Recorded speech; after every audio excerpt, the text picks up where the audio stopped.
A vague disclaimer is no one's friend. This podcast will look at episodes in relation to Buffy and Angel as a whole, and therefore contains spoilers for the entirety of both series. If you haven't seen all of Buffy the Vampire Slayer and Angel the series, go and watch them before you listen to this. Remember, you've been warned. The hardest thing in this world is to live in it. That's why there's us, champions. We live as though the world were as it should be, to show it what it can be. The Earth is definitely doomed. It's Tuesday, so it must be time to return to the Hellmouth. We're going through the Buffyverse episode by episode and a look back at Joss Whedon's iconic show. I'm Emcee, and I'm here with... Hi, it's Andie. And this is David. So this week is a little bit different. We're actually not looking at an episode. We've reached the end of season 1. Hooray! Yay! And so we're going to look back at season 1 and the master storyline and the best and the worst. So to start off with, I mean, how does season 1 work altogether? I think it's really charming. Now, I will say that I think it was harder for me to get through these episodes really analytically because some of them are just a little like, hey, it's an episode. Yeah, there's a lot of that. And, you know, season 2 is when it really starts to gel. Yeah. But I think in general terms, I find the first season really charming. And I find that there's some characteristics of Buffy, I think we've talked about this before, that I'm really going to miss, like her whole Sherlock Holmesing, you know, figuring things out. So yeah, no, I mean, it's a fine season. It's not my favorite season, but I love it for what it is. Mm-hmm. Yeah, I may wind up being a little harsh on it, but I do like it. Mm-hmm. But again, when you go for analysis, you start seeing the flaws a little more clearly. So to be on record, I do like this season, even if later I will say horrible things about it. Yeah, I mean, I think we're kind of grading on a Whedon curve, right? Yeah, we're not looking at this. We're not looking at this season in relation to the Real Housewives of whatever, right? Which is, you know, obviously it's better than that. We're not looking at it in terms of like, we're looking at how it fits into the Buffyverse and how that works. I would rather watch Teacher's Pet than an episode of Desperate Housewives. Oh yeah. I would go along with that. And he's going to stay very quiet. I don't know about that. Well, the episodes that my least favorite episode comes much further down the line. So, okay. Yeah. And we'll get there, but. Yeah. But no, I definitely think that even bad Buffy, there is still something there. There is. I think even in... Oh, God, I can't believe I'm saying this. Teacher's Pet, there's a few moments of, okay, that was cool. That was a funny line. I liked that funny line. Oh, look, Xander, you're so funny. That's very charitable of you. It's barely charitable because at this point, I'm sort of looking to the future and I'm like, you know, I think this really is my litmus test of badness of Buffy. I find it so offensive. Yeah. No, I think for season 1, it's a good introduction. We're just barely getting to know these characters. Yeah. Yes. And I mean, even some of them are still kind of a question mark to me. Willow is still a question mark to me at this point. Mm-hmm. Which is really weird because I remember when I first watched this and I fucking loved Willow. And I was like, wow, how much were you projecting onto Willow? I think we were all projecting onto Willow. Yeah. Absolutely. The unrequited crush, you know, yeah, I could relate. Yeah, and I mean, she definitely gets better this is not me bashing on Willow for all times, but just in the first season, there's just nothing there. Yeah. And I mean, same with a lot of the episodes. A lot of these episodes are like, if they were to come in future seasons, I would think they were bad. But it's because they're just trying to ease into things. Well, honestly, one of the things I was thinking about is what if this had been the only season? What if this had not gotten renewed? Yeah. And I have to say, like, my opinions of some of the episodes kind of change. Like, you and I, the three of us had discussed, if someone had to say, like, well, what do I have to watch of season 1? Mm-hmm. And so we'd go, okay, the pilot, Angel, and Prophecy Girl. Yeah, basically. I mean, there's a couple other you might be able to throw in there. But those are the essentials. Yeah. But I would say never kill a boy on the first date, because that sets up the thing with the anointed one. That would be... So you're going to lose plot without that, but right, so I was thinking, what if this hadn't been renewed? And honestly, if this hadn't been renewed and someone said, what should I watch of this season? Angel kind of goes out the window. It's the pilot and Prophecy Girl. That's it. Yeah. I mean, I think if you don't have the what do I have to see because of what's coming. So yeah, Angel is a good episode, but I don't know, without the importance of it. No resolution in Buffy and Angel's relationship in this season. Yeah, in fact, after this, nothing really happens with that until season 2. Well, I think there's a little bit of resolution. I think if this had been the only season, you see them together, you see him helping her defeat the Master, like, sort of, and that you see them walking in together, and then you see everybody walking out saying, hey, you want to go to the dance? And everyone's like, let's go to the dance. Mm-hmm. So he went to the dance with her. Who knows what'll happen later. Of course, we've got a really good example of what would have happened had Buffy only been this one season. Look at Firefly. Firefly was also 12 episodes. There were a lot of things that they set up that never actually paid off into anything. Relationships that never paid off into anything. Good episodes, bad episodes. I mean, definitely better episodes with Firefly because he just, figured things out. So, I mean, this is still very early days. Yeah, he had more experience as a producer, a writer, a director by the time Firefly came along. And I really think season 1 is a very self-contained story. Yeah. That does stand on his own. I don't think it would be... I think it would be like a very minor cult following. Yeah. Like, I think there are people like, man, you gotta watch this show that's like so... like, it's the most 90s thing ever. It'll be hilarious. It's only 12 episodes. Have fun. But I don't think we'd be having oodles of fan fiction and articles written or, anything. I think it kind of would have disappeared into the minor cult cloud. Yeah, Buffy would probably turn up on, like, Yuletide, where people would be like, what would have happened had they had a season 2? Right. For those who don't know, Yuletide is, like, a huge exchange for very small fandoms, where people write... I think it's like if there's 200 or less fics, then you can, like, exchange for a fic of it. It's okay. It's not something I do, but it's something that I have heard of. And yeah, I definitely think Buffy would fall into that. I mean, Buffy did have a fandom back in season 1. It did not come up in season 2. And I think people would have been, like, very upset. I mean, I can almost see it as, like, maybe, like, the Sliders fandom, which was another fandom that I was in, because that show was awesome for the first 2 seasons, and then it got terrible.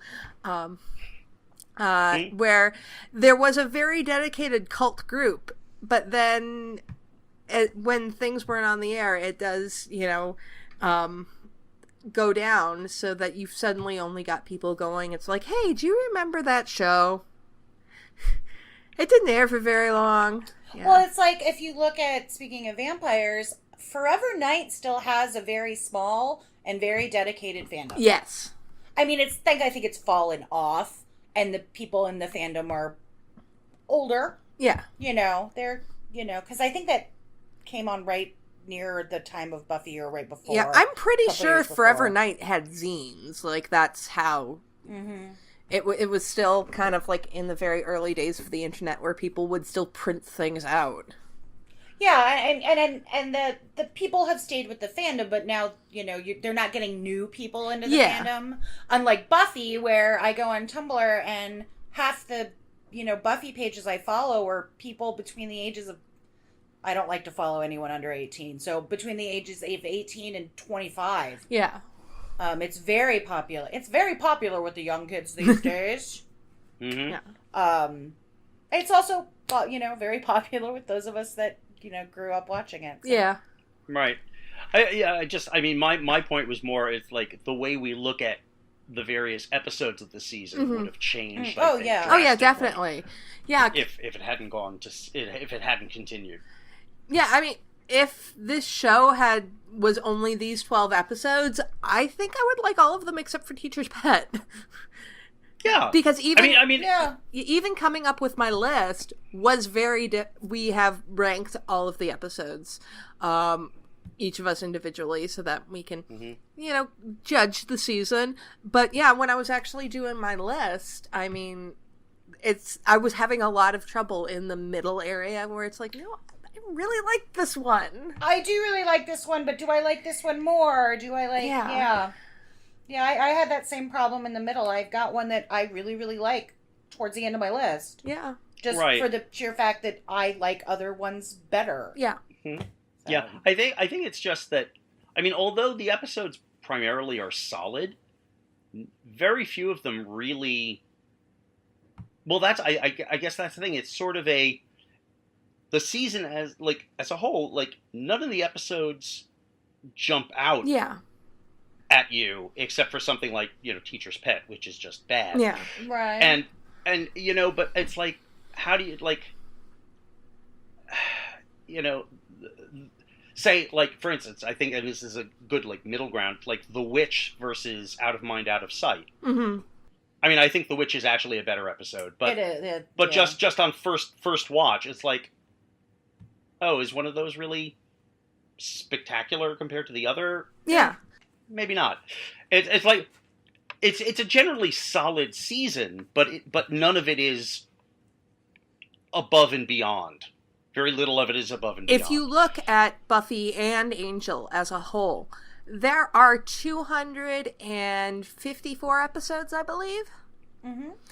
Okay. So when you take these 12, the 12 episodes out of 144. Or not, well, the 144 is how much there is for Buffy, but if you include Angel, it's 12 episodes out of 254. Law of averages means that, only maybe one of them is going to end up being anywhere near the top of that list.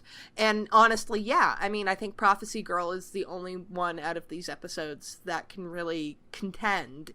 And even that probably wouldn't rank as high if you look at absolutely everything. Yeah, maybe not. I mean, I think the only reason the pilot episodes rank as high as they do is because they're pilot episodes. I ranked them fairly low, to be honest. Oh, really? I actually ranked them high, but high. Okay. Well, we should actually probably get into our episode ranks since we're kind of playing in that sandbox anyways. So is there anybody who did not rank Teacher's Pet dead last? No. Oh, it's my number one episode. What are you talking about? I love it so much. Seriously, Prophecy Girl is number 12. Teacher's Pet is number 1. It's it's not the episode. It wasn't a ranking of episodes you love to hate. It was just episodes you love. Okay, so I feel like let's work our way up. So for the 11th best episode, so the second worst episode, what did you guys have? I wound up with I, Robot You, Jane. Andy? The Pack. The Pack? Okay. The Pack. Okay. Yeah. I also had I, Robot You, Jane.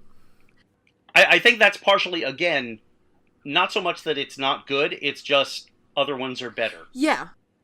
And which ones you think are better is that there's a fine line between some of these. Yeah, and in terms of being, I didn't get overly analytical on my list this time. I just went, which one do I enjoy more? Yeah. Which do I think have some better moments that I and the Pack doesn't have that many moments of me being oh yeah, that was great, I remember that joke.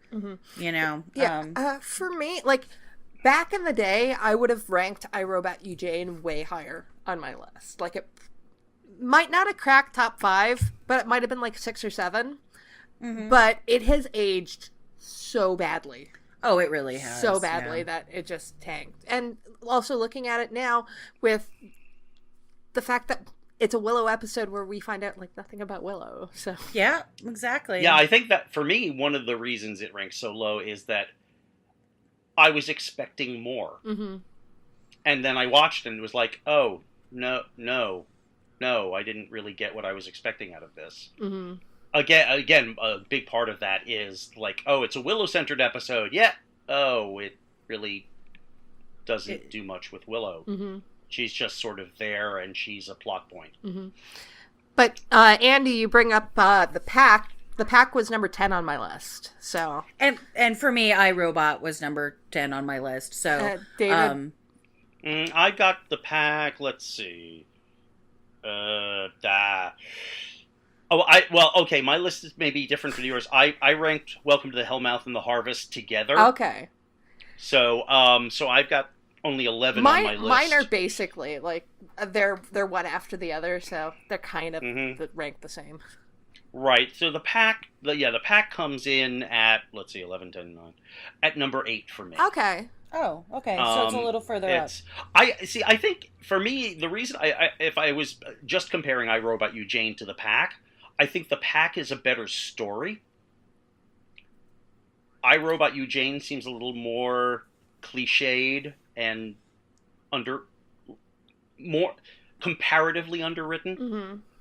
I just think there's a funny charm about iRobot, which I think... There is, and that's some true. Funny charm, and Buffy doing some really fun stuff, and you know me, I love my Buffy, so I, went for that over the one where, I think very much the reason that you and I have these reversed is that you're looking for moments, and I was looking at it as a story. Mm-hmm.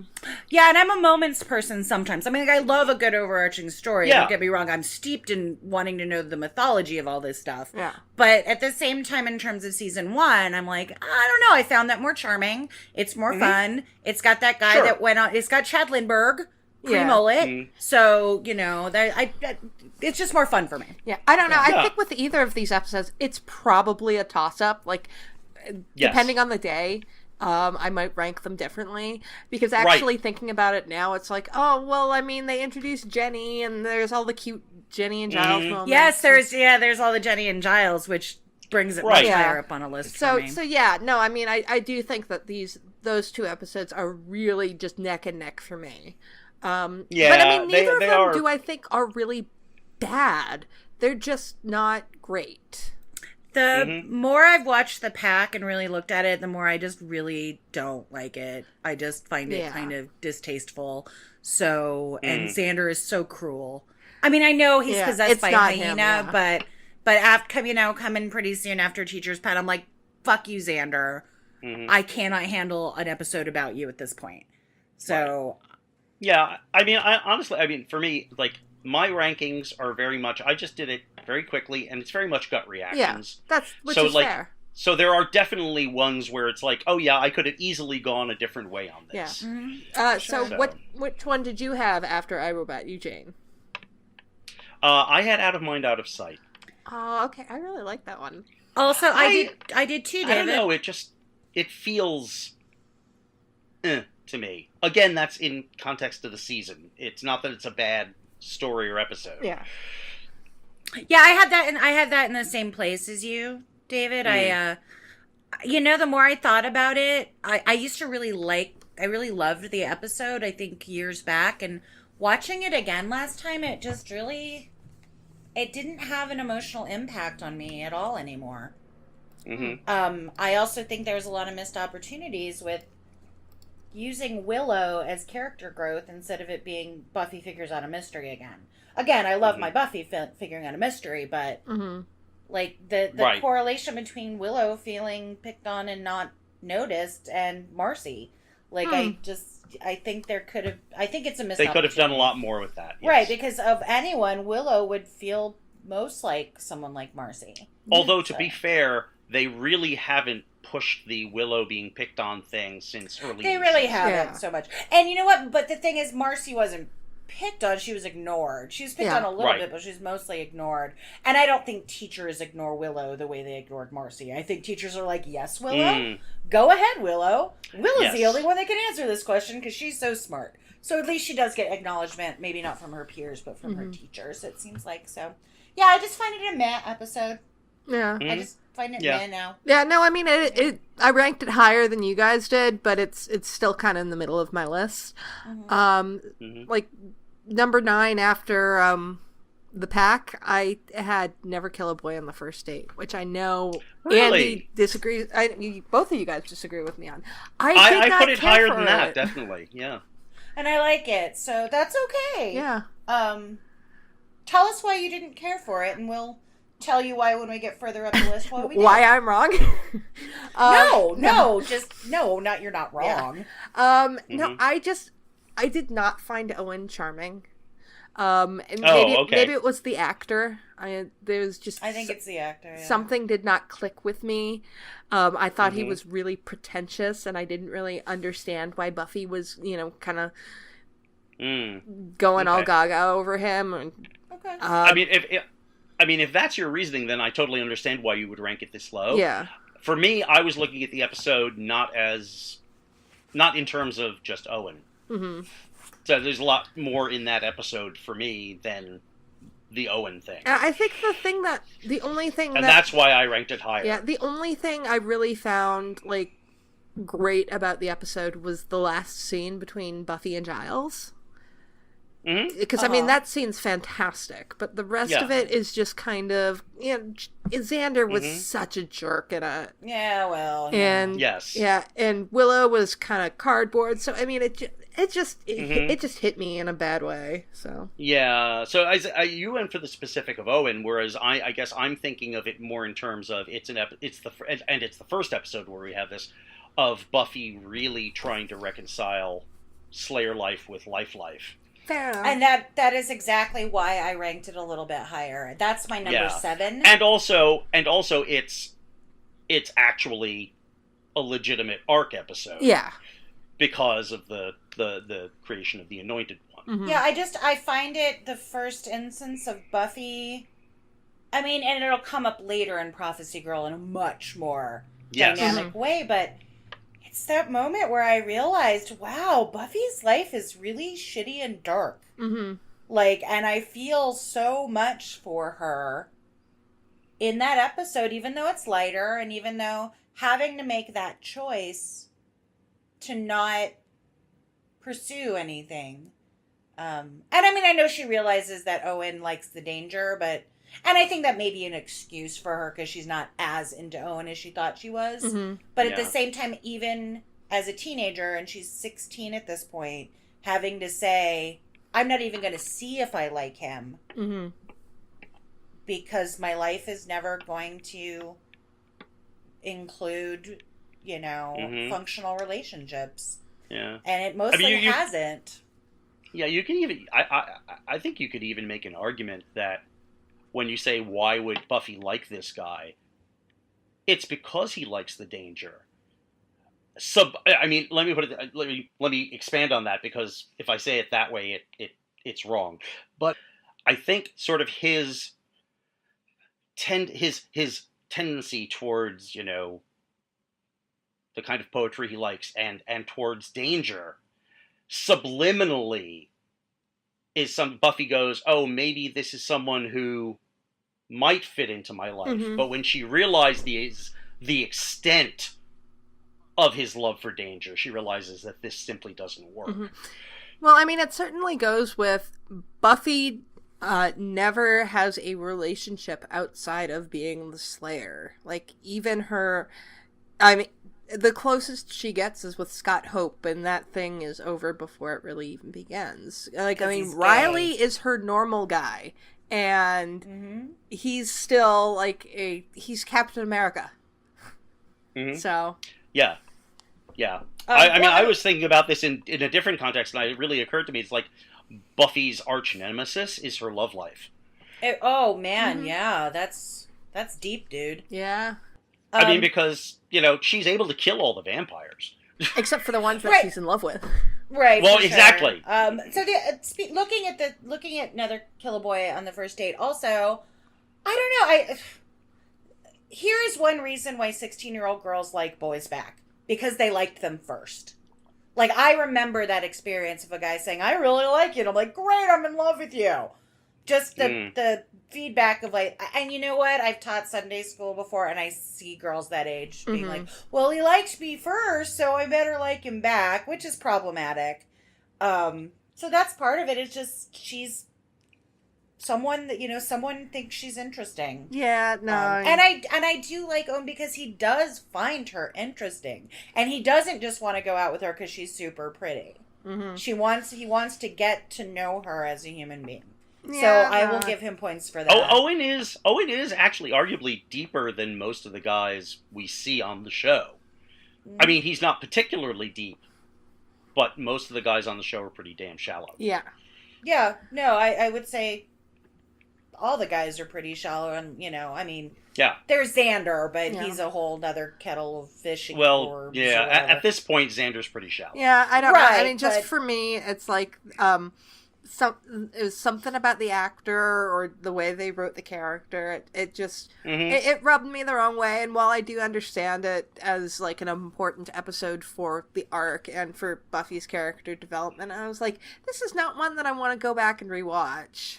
So right, it definitely makes sense for the arc. And you know what? I do think that actor is miscast. I think it probably would have been a much more, because he looks like a jock dude. Yeah. He was also like 30, so I mean that was kind of gross. Yeah, no, I totally understand it, but then in terms of, if I read that script, which I have my script books around here somewhere, so I'm sure I have, I think it would have had more impact because the actor, is miscast. I totally agree with you. Right.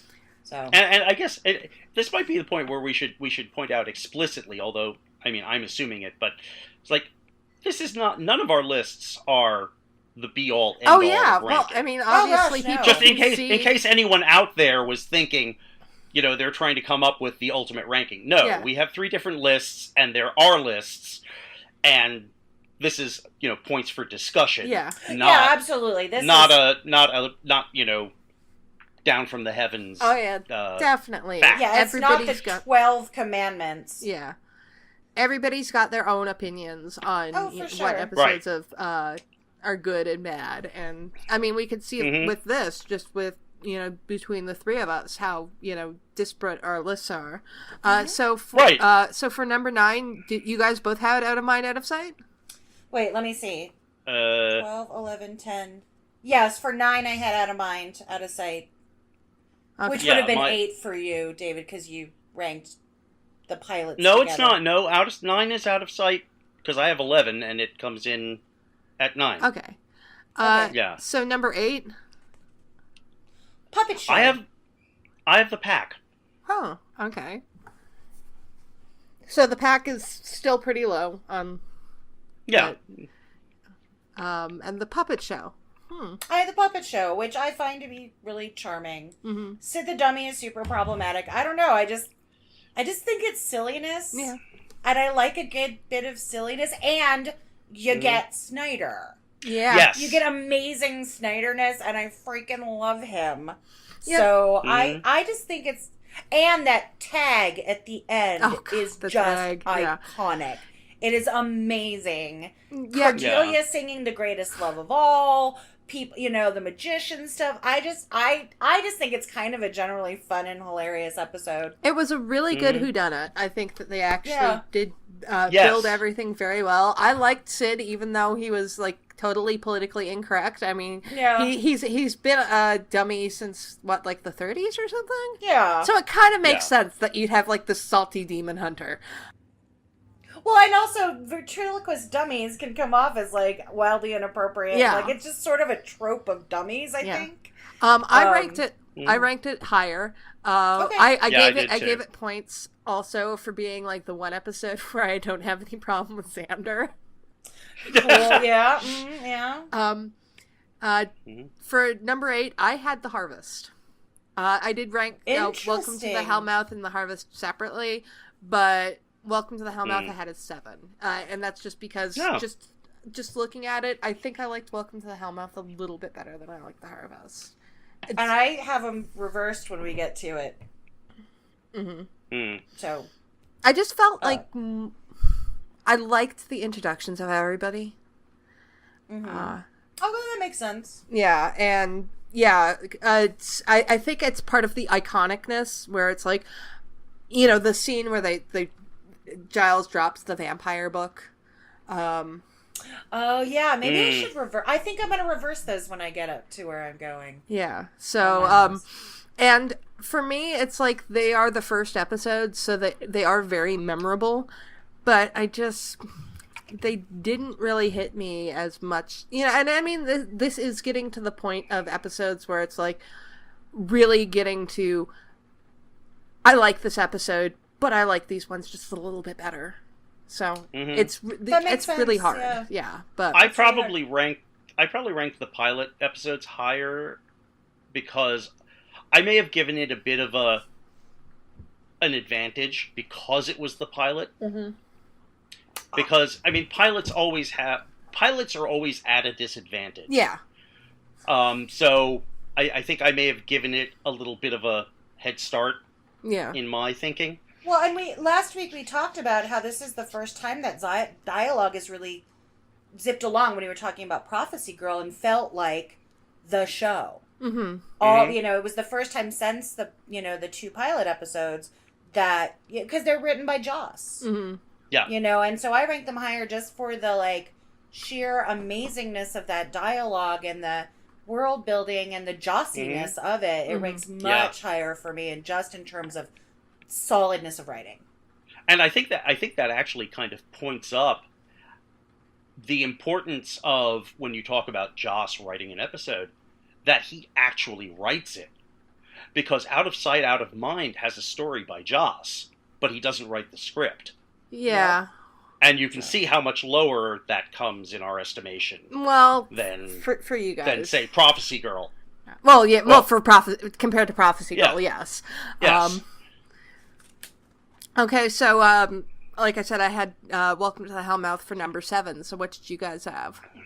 For number 7? Yes. That was my Never Kill a Boy on the First Date. Okay. That's where I put that. So, I guess working out where I am in terms of your list, yes, with the you slight off-putting numbering system. Yeah. Okay. So above the pack, I have The Witch. Okay. Which I really, you know, in isolation, I really like it. But when I just put it look at it in terms of the whole season, and again, it's not so much that it's not good. It just, other stuff I like better for various reasons. Yeah. I understand that. So, yeah. Because The Witch really is a solid episode. I really don't want to say anything against it. Yeah. I don't feel you're saying it again. Yeah, no, I mean, honestly, when I saw it was this low, I felt bad for it. But because it doesn't deserve to be ranked this low, but that's what happened. Yeah. That's how things work. That makes sense. I do like the episode, but, you know. And Andy, you said you had Never Kill a Boy on the first date? Yeah, that was my 7, was Never Kill a Boy on the First Date. Okay. I ranked it much higher than any of y'all. No, I think David, where did you have Never Kill a Boy on the First Date? Oh, I haven't gotten to it yet. Yeah, no, David still got it higher. I didn't think he'd gotten there yet. And for number 6, this is where I had Out of Mind, Out of Sight, because I did think it was still a middling episode, but it was a bit higher in my estimation than you guys. Well, tell us about that. Well, I mean, I thought that it was a very, I liked the whole science aspect of it. The quantum mechanical being affected by the Hellmouth. I thought it was an interesting twist on things rather than just like, it's a demon or it's a ghost. I liked getting to know Cordelia's character a bit more and getting her properly into the fold, which is, kind of the 2-part process, Out of Mind, Out of Sight, and then Prophecy Girl is kind of getting Cordelia into things. I felt like that we got a good a little view of Buffy, kind of her trying to adjust to this new life from her former life as, being this very popular cheerleader. So that actually makes a lot of sense, because we had a long discussion about how much that episode tells us about Cordy and her loneliness, and the fact that she never gets an actual, real, true friend until she goes off to another television show. Yeah, no, I mean, she moves to LA. So the plot it's a solid episode, but it's not so much going off the plot. It is more looking at it in terms of the character development, and it is very settled character development, but there's quite a bit in there, so that's why I ranked it as high as I did. Yeah, that makes a lot of sense. When I think of that one, I just go, bored now. But there are some really great character moments, especially for Cordy and Buffy, so I'm absolutely there with you on that. Okay, so you guys did your number 6s, yes? Or number 5 in David's case?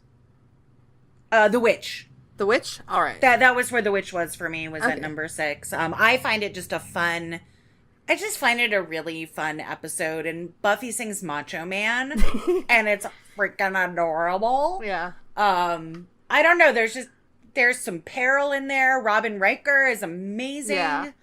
Is both Amy and her mother, says Catherine Madison. It ends up with such a cool little tag on it with the cheerleading trophy. Xander's pretty annoying. Do I remember Xander being annoying? Yeah, Xander was very annoying. Yeah, Xander was super annoying and problematic. Yeah, with the bracelet and the stupidness, frickin' Xander. Yeah. I'm sure we'll talk about individual characters kind of in a minute. You really can't go wrong with saying Xander is annoying in this season. That just you've got a 99% chance of being correct. Yeah, pretty much. But yeah, I just think it's and as a third episode, or actually second one that actually showed on TV, it really kind of tells the audience what kind of spirit this show's gonna have, and the kookiness and the I don't know. I think it really sets up a good tone for the rest of the season. Even though it doesn't have any vampires. Yeah, well, it's one of the few episodes that doesn't have any vampires, specifically because they wanted to set up the tone for it, and that being, it's even though vampire is in the title, there's not always, the vampires aren't always going to be the threat, which is... Yeah, no, I have The Witch a little bit higher. Okay. But, no, I mean, I loved that episode. I thought it was a really solid mystery. There's a lot of twists in it. And we're getting to know the characters. And yes, Sarah Michelle Gellar singing Macho Man's adorable. I know, it's the best. I just want to watch that on a loop all day. So, next, what was yours, David? David? I've lost track of where I am on my list. You would be at number 5. Yeah. I'd be... Number 5? Yes. Because I'm confused because I seem to have missed out on something if I'm that high. Well, you had a different numbering, right? Well, he still hasn't gotten to...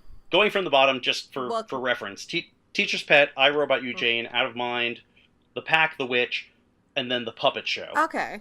Oh, okay. So, and I'm not sure where that puts me in the numbering. The Puppet Show is that's... Talk about the Puppet Show a little bit. Talk about the Puppet Show a little bit. Yeah, I haven't talked about that yet. Yeah, I put it above The Witch. Like I say, The Witch is a really solid episode, and I feel bad sort of demoting it. Yeah. But I just enjoy the Puppet Show more. I mean, it just... And of course, it introduces Snyder, so there's a certain... Right, the Snide Man. Momentousness to that in the series, is that Snyder gets introduced here. And I don't know, I just really like the Puppet Show. Yeah. It's fun.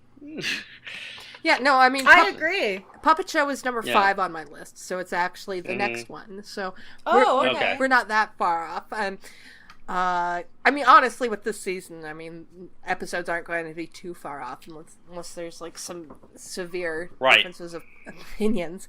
But yeah, no, the Puppet Show, It was solid. I think I am noticing, actually, looking at my list with, only one exception, the top 5 is, or even the top 6, are all from the last half of the season. Interesting. So, I mean, I think they kind of maybe finally got into their rhythm. Maybe. Yeah. A little bit, yeah. Yeah. Yeah.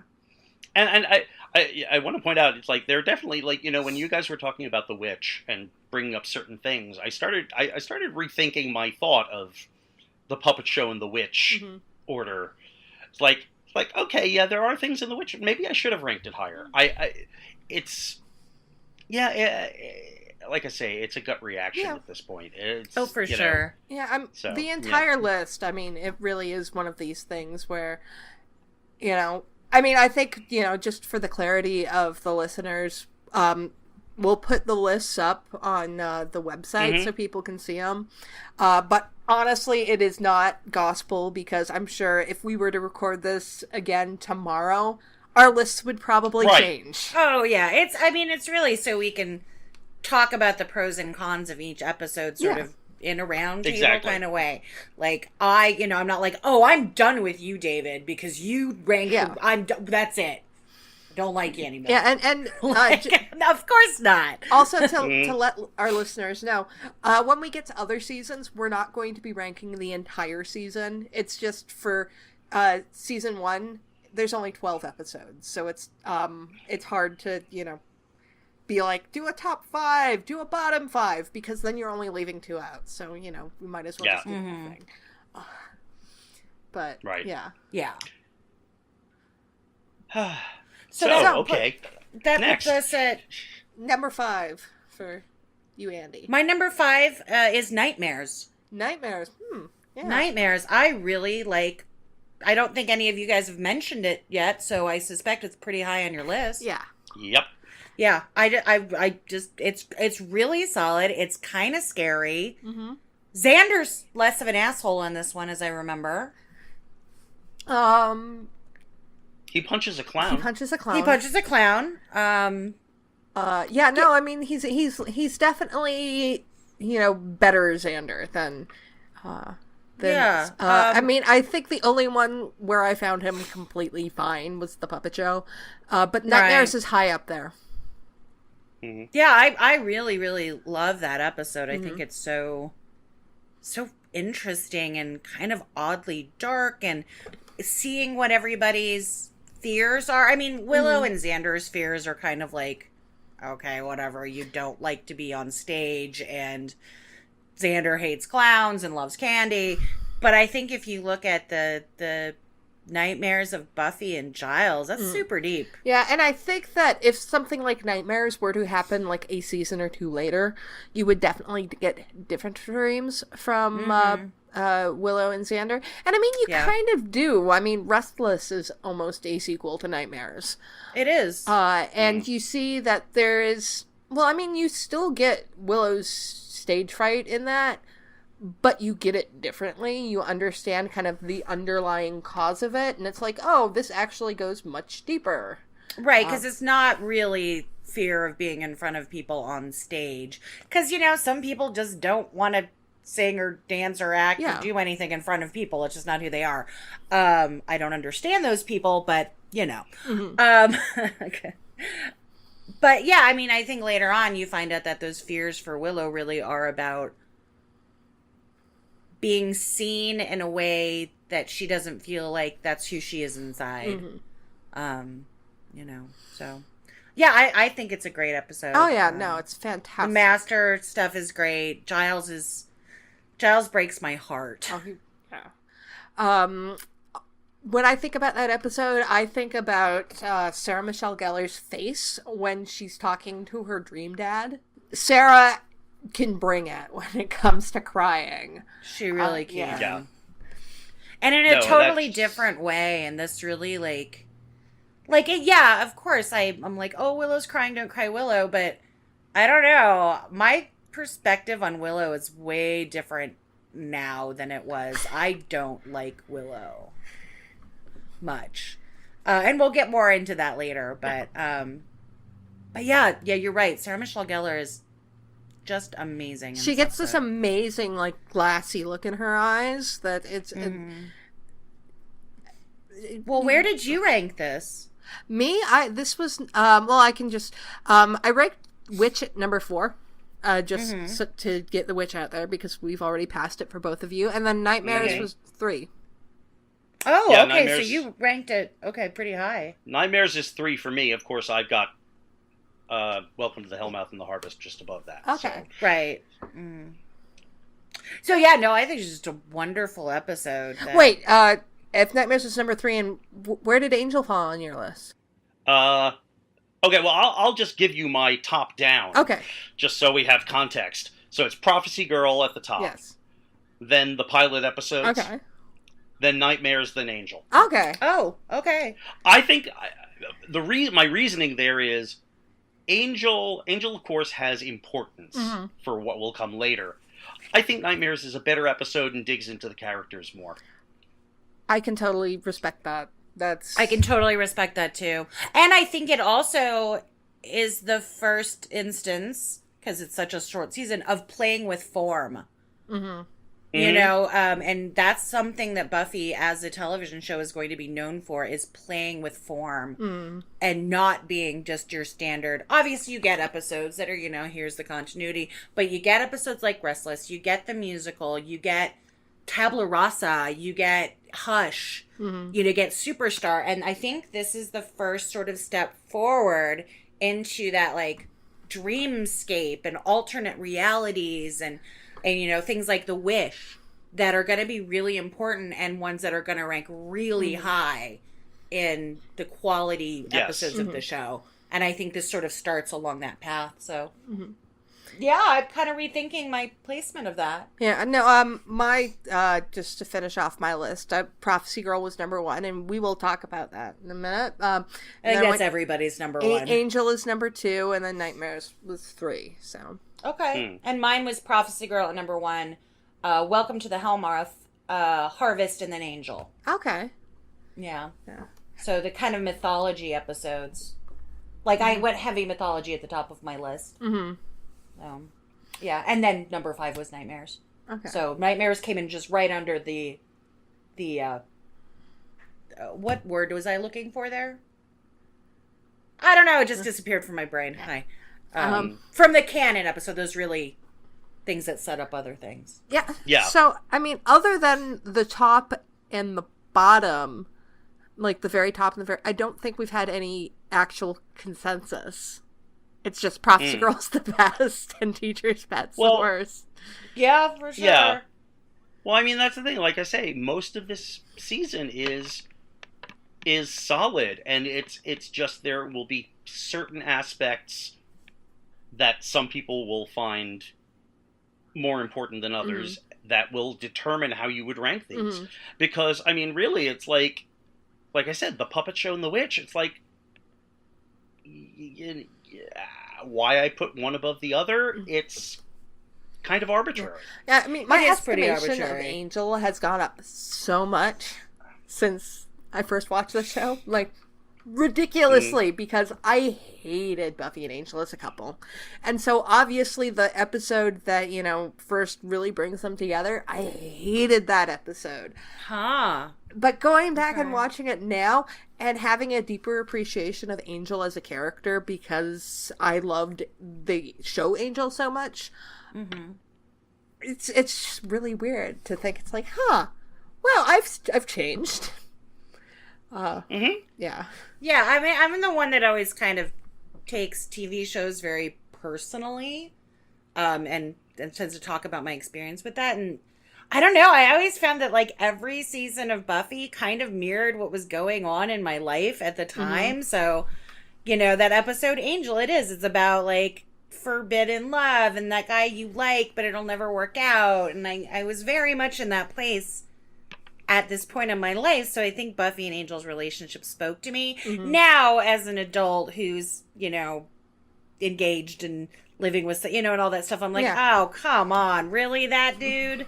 I mean, I like a good brood, but not, Angel's sort of bleh for me. So you guys both had Welcome to the Hellmouth and the Harvest as like your second one. So yeah, and Angel was number 4 for me. So okay, yeah. so I mean, do you guys want to talk about the pilot? Yeah. I mean, I ranked it high because it's just it's really important. And what happens there is important. Yeah. It introduces everyone. It introduces the Master. It's, and this is something I think we'll come back to because I think we want to talk about the Master in terms of this season. It's like, this is one of the times when the Master is an active threat, which honestly, and this, as I say, this is something we'll probably talk about a little later, he isn't for most of the season. Mm-hmm. Yeah. Mm-hmm. Yeah, he's woven into the season, and it's always nice to see him. Yeah, he spends a lot of time pontificating to the annoying one. Yeah. Right. But he doesn't, like, basically, I mean, if you want me to, maybe I should just get into it now. It's like, Active Threat Master is basically Welcome to the Hellmouth, the Harvest, Angel, where he sends the 3 out against Buffy and Angel, and Prophecy Girl. Other than that, he sits around talking. And we love him as a character, but he just simply doesn't do much that has to do with our main characters. Well, I mean, how about we get into this now? Because obviously we just had an entire episode last week where I think we actually talked about the fact that Prophecy Girl was going to top our list of our favorite episodes of the season. Oh, yeah. It's a great episode. And I will say, again, reiterate that Welcome to the Hellmouth and Harvest are up there on my list because the writing sings. It's zippy. It's, you start getting that Whedon-esque dialogue that I just love so much. And so I think it's up there for me. Yes, because it starts everything off and you meet all your characters that you're going to love forever and ever and ever for the next 20 years. And again, and it does that well. And it does that well, and it does it with panache. But let's look at the season as a whole, and that will be covering both the Master storyline and the character that we kind of think is the MVP of the season. And just to start off with that, there is absolutely no question for me, Buffy is the MVP of this season. She is the only one that I really feel that kind of fired on all cylinders every single time for every single episode. Absolutely. That's mine. I mean, Buffy's always my MVP. I love her so freaking much. I don't know why I identify with that character so much, because we're like really not much alike. So, but yeah, I honestly can't make up my mind between Buffy and Giles. Giles is like, in my mind, he's like he wins for assists. I mean, because I do love him. I mean, I guess it depends on how you're judging. In what way the characters are most valuable, or how they're the best character of the season. Yeah, it's. I mean, I guess for me, it's like Buffy and Giles are both at the top of their respective roles in the series. Yeah. But they're very different roles, so it's very hard to compare them. I think for me, Buffy just wins out, especially for this season, because, I mean, there's going to be other ones for me in subsequent seasons, but the fact that they have that analytical Buffy, that Buffy who's solving mysteries, that we don't see really in any other season. We will see it, pop up occasionally in an episode, but it was so consistent in this one, that's kind of what pushes her ahead for me. I'm going to miss this Buffy. I'm really going to miss this Buffy. Yeah. A lot. And Giles is definitely number 2 for me. Giles is always number 1 in my heart, but in this season, it's... Number 1 in your heart and your pants? My pants. Pretty much. I love Giles. Yeah. I mean, also, it's possible, when you say that you identify with Buffy, it's like, I probably identify more with Giles. Oh, yeah. That makes a lot of sense. How about when you were a younger guy, David? Was it more Xander or was it always Giles? Identification-wise, probably Giles. Probably Giles, yeah. I'm insanely bookish. Yes. And I've been insanely bookish since the age of 3. Okay. So yeah, that's Giles. Yeah, I'm not that far off from Giles in a lot of ways. So I having spent all this time with you recording podcasts and in person, I'm like, yeah, you're totally the Giles of this podcast equation. So yeah, I can see that a lot. But yeah, I love Giles, and Giles has growth, has quite a bit of growth. Oh, absolutely. And even just a few episodes in, you're like, oh, you love her. Like, he goes from being like, oh, I'm your watcher, and I'm, here to do your thing, and, let's be polite to each other, and you do what I say, to being like, having that dream, his nightmare being that Buffy is turned into a vampire. Mm-hmm. Yeah. Well, actually, it's just that she dies. It's Buffy's nightmare that she turns into a vampire. Buffy's into a vampire. Yeah. I mean, I'm sure that was, somewhere on his list of things that I don't want to have happen. Yeah, And just how much he grows to love her in such a short time. And he doesn't want to hurt her by telling her the prophecy. Mm-hmm. And, obviously Hank Summers in this first season. You have horrible Hank Summers, but he's a dream Hank Summers. But it's also colored. There's a kernel of truth there. Yes, there is. Yeah. There's a kernel of truth in that dream. And that Hank gets a little retconned later because maybe Dean Butler wasn't available. I don't know. Well, I think they also wanted to just, to talk about behind the scenes things. When it came to season 5 and season 6, they really wanted to strand Buffy, and they wanted Buffy to be responsible for Dawn, so they couldn't really have Joyce die and then have Hank not react at all to his ex-wife dying and his 2 daughters being on their own. I mean, granted, by that point, Buffy was kind of grown and could take care of herself, but you kind of can't have, like, this 15-year-old being taken care of by her sister unless you make him a deadbeat dad. Yeah, absolutely. And it also strengthens the relationship with Buffy and Giles. Yeah. I mean, I know he leaves in season 6, but in season 5, he's really there for her. Yeah. Through a lot of the bad stuff. And I think that starts, right in this season. And I think Tony Head really plays it really subtly in such a wonderful way that how much his affection is growing and how much he never expected this kind of relationship from all his training as a watcher. And it also just shows, because we're going to find out about other watchers later, what an amazing dude Giles is. Yeah. Like, and how he's so different and really, I love Giles. Yeah, I love Giles. Giles is awesome. So the main storyline, the master trying to rise out of the Hellmouth, David got into it a little bit, and I definitely agree with him that, there's only, there's so few episodes that actually focus on that.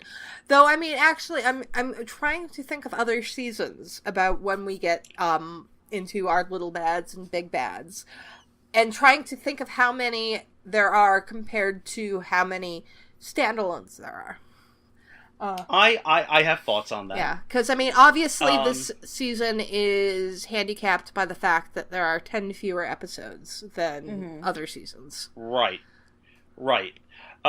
Yeah, I have to say it's like, going with the the concept of the big bad in Buffy. Yeah. It kind of doesn't gel until season 2. Yeah. You sort of so season 2, the big bad, of course, is Angelus. And so you have the first half of the season building up the relationship between Angel and Buffy, and then mid-season he becomes Angelus, and there is where the big bad goes on and is prevalent, unlike the Master, who, as I say, doesn't really do much. I will link to this because it is amazing that this website is still up, but it is still there, and it is from the website spoilerslayer.com, which back in the day Spoiler Slayer! Yeah, which is back in the day where you got all of your Buffy spoilers. I know, I love Spoiler Slayer! But they have a section on their website which is called the Buffy Formula. And I was about to talk about the Buffy formula. It actually goes through that each season of Buffy, from seasons 2 to 7, has Well, I mean, I think season Not 7 kind of didn't work. It didn't work in the formula. And season 5 is also kind of debatable, but they have. But I will tell you what I think the little bad in season 5 is. But go ahead. Yeah. But there's you have your little bad, which is like for the first 11 episodes, basically, the characters that will create the main drama. And then kind of in the middle of the season, something will happen where they'll either die or they'll be incapacitated, and then the big bad will actually take over, and they will cause the actual drama that will take us to the end of the season. There's usually a betrayer involved in things. Somebody will betray the Scooby Gang. And there's some elements of that if you look at season 1. I mean... you could almost, I mean, it's a little more like a prototype of it, but you could almost say that like kind of Darla or Luke is like a little bad. And then then the Master kind of represents the big bad, who only comes in at the very end.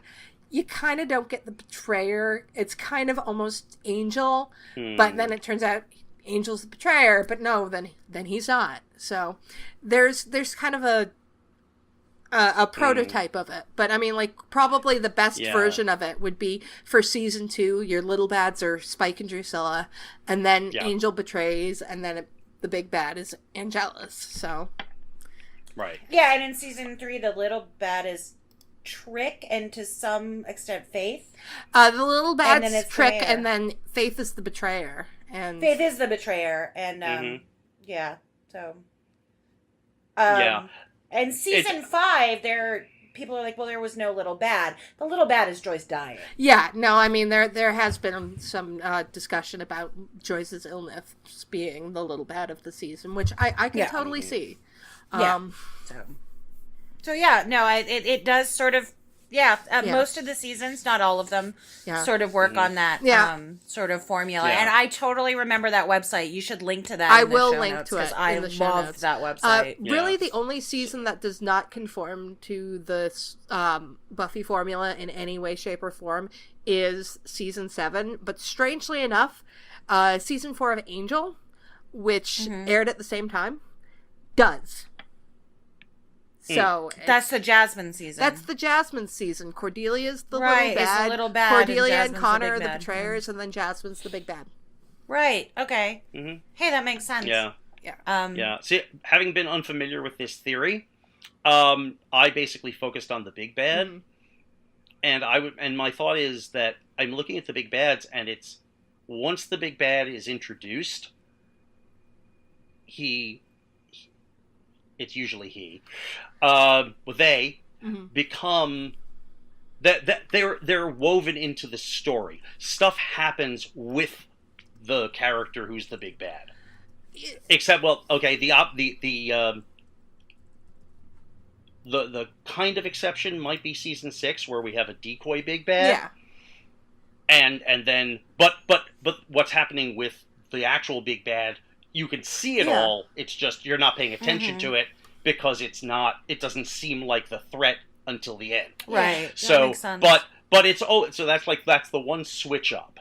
But typically, all the other seasons, the big bad is introduced, and stuff happens in conjunction with the big bad until the climax. Yeah, it does. Just looking at it, season, I can definitely see that. In this at least season, get mentioned. Right, but I mean, there's always stuff going on. Yeah. I mean, Angelus certainly, goes after Buffy regularly. The mayor has his whole plan that's going on. The initiative is woven wholly into, season 4 by the time they're actually officially introduced. Yeah, well, I mean, Adam is the big bad of... and Maggie's the little bad. We have the Master. He's introduced, and he orchestrates what happens in the pilot. Mm-hmm. Well, I mean, he's and then he doesn't do anything until Angel. Yeah. But he can't. He's stuck underground, so all he can do is send out minions. But that's the thing. He can do things. Well, in in this, like, because in the Harvest he has the whole harvest thing, and then in Angel he specifically sends the three out to attack Buffy. To be fair, so he has his minions can do stuff. To be fair, he does do things before Angel. He does stuff in Never Kill a Boy on the First Date, which is only the 5th episode. I'm sorry. Yes, that is. I'm sorry. That is the other thing he does. Yeah, yes, it's the 5th episode. So I mean, we have the Welcome to the Hellmouth and the Harvest, and then there's only 2 episodes where kind of nothing happens with the Master, and then we get stuff with the Master again. And even like episodes that don't have anything to do with the Master, like Nightmares, doesn't have anything to do with the Master. Yeah, Nightmares is a special case. Yeah. I didn't quite know how to fit that into what I'm talking about, because it's like unclear how real his interaction with Buffy in that is. Fair enough. But he does here, yeah. I mean, I think a lot of it does come down to the fact that they were trying to introduce the show, and there is only 12 episodes. So, I mean, you get, like, he is kind of functioning as the little bad and the big bad, because, I mean, you will get, like, a swath of episodes in season 2 that don't have Spike or Drusilla in it. Yeah. So, I'm certainly not saying that this is a necessarily bad thing, or that there aren't certainly reasons for this. But in terms of Buffy the series and how we see Buffy as the series, as we will come to know it, this is an anomaly. Yeah, I think not having the Master in so many episodes doesn't bother me at all, because I think all these other episodes sets up the tone of the show, and that there are going to be some puppets, and then there are going to be some invisible women, and there's going to be some robots, and then someone's going to get possessed by hyenas, and I like that about this season. We're also not as emotionally invested in the big bad. We're not so emotionally. Whereas the next season, we're going to be super emotionally invested in that big bad. And the little bads. We also have to give the Master props. I mean, because, if he were around more, who knows, like, what kind of havoc he could wreak. Because he was only out of the Hellmouth for, like, an hour. And he is the only big bad that has killed Buffy. It's like Buffy's died twice on the show.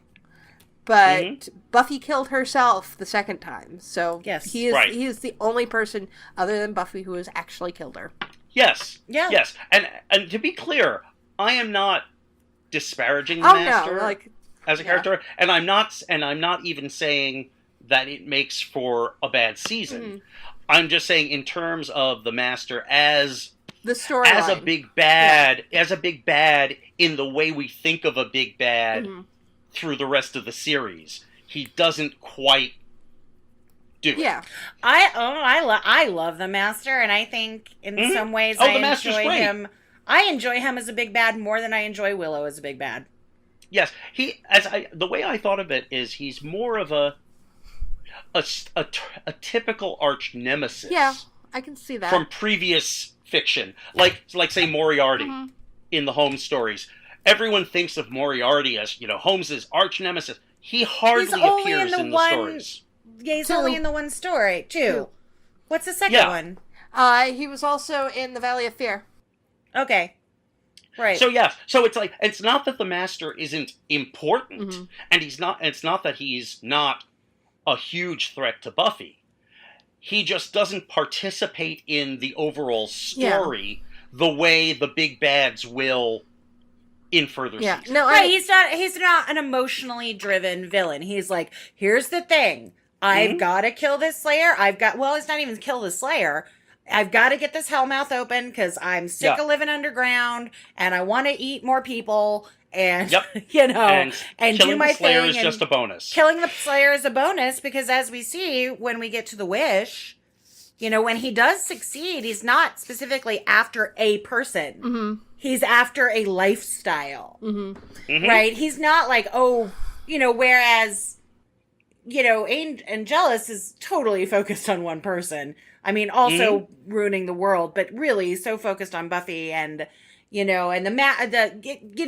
Willow and the first, they're focused really solely on Buffy, and it's a very emotional connection with the big bad. But in this season, he's like, here's my mission. If she gets in the way, I'm going to kill her. You know what I don't thinking about? This comes up in the episode Darla, and it also comes up in Angel. The episode Angel, that, the master stays underground to keep himself pure or whatever, because, the connection with the old ones are everything. But yeah, when he gets to the wish, he's just like, no, I want to be above ground, and I don't want to bite people anymore because, whatever. I would rather just drain people using, my machines and everything, kind of embracing technology. And I just think it's really funny that they have these two different almost diametrically opposed versions of the master. It's just kind of depending on what the situation is.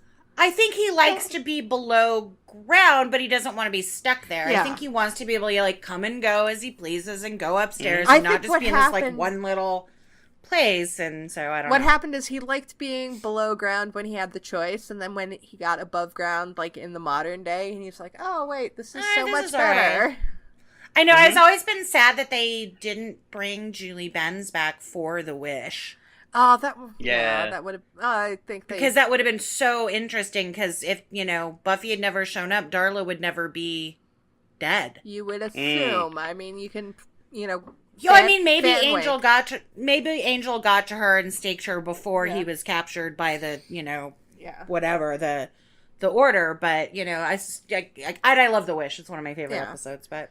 I love the Master, my Sass Master, Mark Metcalf. Absolutely. No, honestly, that's the thing, is that I think without Mark Metcalf's performance, the Master wouldn't work anywhere near as well as he does. Definitely. Because he has nothing, the season doesn't support him that well. It's not, it gives him his moments, but as a whole, the Master would, without that performance, a lot of the stuff we see of the Master just wouldn't work well. Yeah. Oh yeah, I think that the first season is very simple. There aren't these big. Obviously, there's the weight of the world on Buffy, especially in Prophecy Girl, which that's is not super happened sad. yet. That's 4 seasons from now. Ha ha ha ha ha. You know what I'm talking about, right? So she doesn't have. Yes, it's big stakes, and she doesn't want to die, and that's the super emotional part. Girl, sorry, I'm gonna shank you. We will let you get through your sentence. Don't make me go Mexican on y'all, because I will. Okay? I don't know what my sentence is now. I've lost it. You guys go ahead. I like the first season in many ways because it's simple. Yeah, no, the first season is good, and I'm really not,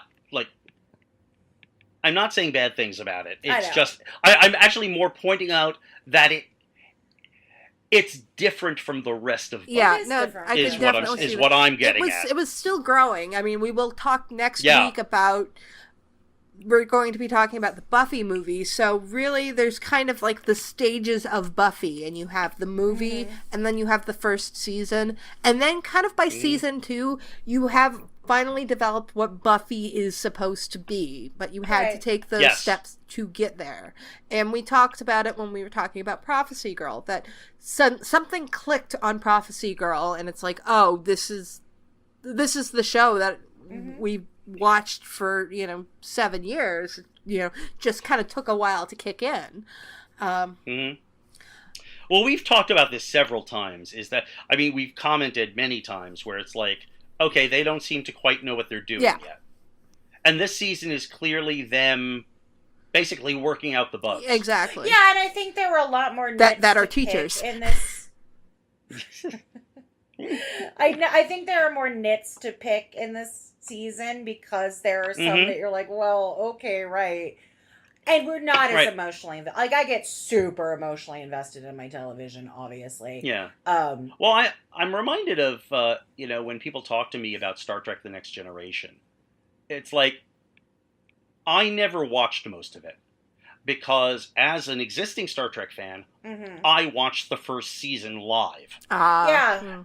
And everyone, to a person, says to me, oh no, you don't start with the first season. You start with like season 2 or 3. And I'm like, yeah, unfortunately, that wasn't an option at the time. And season 1 just was so not good. It's terrible, and it basically retreads a whole bunch of original series stories. I remember really loving it at the time, but I was like 11 or 12, so I wasn't as discerning in my viewing. Right. I mean, I basically I gave it a whole season to get better. Right, and it didn't. And so, as a result, I never watched the rest of it. And Buffy, so I give Buffy props. Well, actually, I came to Buffy in season 3, so it kind of doesn't count. But I could see, like, seeing season 1 of Buffy and still saying, okay, I'll keep watching this. Whereas, but it's a similar problem where it's like, okay, yes, this is not the show that it will become. No, but I think and unlike the first season of Star Trek, it's way more solid and way... Oh, no, it's much way better. more investing in those, those people. Absolutely. It gets better much more quickly. I have a theory, and it's not that it'll be bunnies. And I actually probably will be doing an episode of my my YouTube show on this. And that's, if a show hits the mark, like, right out the gate and has, like, a really strong first season, for the most part, they only have that one good season. I mean, it's not, it doesn't go across the board, but most of the shows that I know, if they hit on all cylinders for the first season, usually they only have that one story, and then the rest of them kind of flounder. But for I would say in a lot of genre television, you're right. Yeah. Yeah, I think you're really, correct in a lot of genre television. I'm trying to think of... I'm rewatching Mad Men right now, which I think... I would not count something like Mad Men, because it is such a different thing. Yeah. And actually a lot of people said, the first season of Breaking Bad was really much more weak. Mm-hmm. And it does get better. It does find its voice later on and that's not a genre show. Yeah. I mean, it's a genre. It's a crime genre. But, I mean, Game of Thrones, great first season. Kind of didn't like it much after that. Yeah. And I mean, of course, like, you'll even have people debating, we'll probably talk more about this when we get to this season 2 wrap up, but with people with Buffy, you'll have people argue it's like, Buffy was great in season 2, and then it was downhill from there. I don't agree with them on that. But, I don't agree with them on that either. Yeah, but there is a not insubstantial number of people who think that, so. Yeah, no, I mean, I think they, pardon my French, blew their wad with the Angel... Yeah. Epic storyline, and I think I love season 2, and at the time I thought nothing could top it, but looking back on it, anyway. And we will be getting to that in 2 weeks, but next week we're going to be talking, as I said before, we're going to be talking about the Buffy movie, so we are actually going out of Sunnydale and away from the Hellmouth to look at the movie starring Christy Swanson and Luke Perry and Pee Wee Herman. Ooh, I get to move from DVDs to Blu-ray now. Okay. Oh, you have this on Blu-ray? I have the movie on Blu-ray. So do I. On sale. Yeah. It was in the bargain bin. It was like $5. But I only got a Blu-ray player. Oh, okay, I don't have the only reason I have a Blu-ray player is because I'm engaged to someone with a PS4 with a Blu-ray player. So it's not like I went out and bought. So thank you, honey, for providing me with a, he just walked in the door. So thank you for providing me with a Blu-ray player. Yes. I mean, I didn't have a Blu-ray player for quite some time. I can tell you exactly when I got my Blu-ray player. I got it when the Doctor Who 50th anniversary special came out. Okay. And we own one Blu-ray. I own one Blu-ray, and that's the Ghostbusters. The new Ghostbusters. Nice. Oh, no, I don't have the new Ghostbusters. Yeah, I have the new Ghostbusters on Blu-ray because it's like pretty much one of my favorite movies of all time now. So, anyways, we digress. We digress about Blu-rays. Yes, we digress. But we will see everyone next week for the Buffy movie. And so until then, grr arg. Grr arg. Grr arg. We I'd like to thank everyone who downloaded the podcast, and an extra special thanks to everyone who shared, liked, and subscribed on social media. If you'd like your questions or comments read on the show, you can contact us on our website, returntothehellmouth.com, on YouTube at Return to the Hellmouth, on Tumblr and Facebook at Return to the Hellmouth, on Twitter at HellmouthReturn, or on email at returntothehellmouth@gmail.com. We'll be sure to read your comments on the show. Be sure to rate our shows at iTunes and Stitcher. Also check out Emcee's YouTube channel. See you on Tuesday for our take on the 1992 Buffy the Vampire Slayer movie. Grr, arg.